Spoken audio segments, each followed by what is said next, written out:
भाजपच्या बालेकिल्ल्यामध्ये राष्ट्रवादीचं आज चिंतन शिबिर होणार आहे। स्थानिक स्वराज्य संस्थांच्या निवडणुका डोळ्यांसमोर ठेवून राष्ट्रवादीने हे चिंतन शिबिर आयोजित केले आहे। निवडणूक पार्श्वभूमीवर पक्षाचा विस्तार करण्याचा राष्ट्रवादीचा प्रयत्न आहे।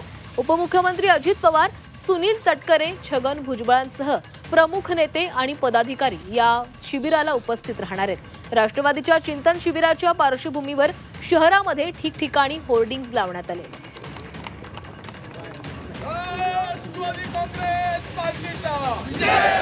तर नागपूरमध्ये आज राष्ट्रवादीचं चिंतन शिबिर आयोजित करण्यात आलेलं आहे। सगळेच राष्ट्रवादीचे नेते या शिबिराला आयोजित राहतील। आगामी येणाऱ्या स्थानिक स्वराज्य संस्थांच्या निवडणुका व त्याचबरोबर संघटनात्मक बांधणी, पुढच्या 5 वर्षाचा रोडमॅप अशा अनेक विषयांच्यावरती आम्ही त्या ठिकाणी चर्चा करणार आहोत।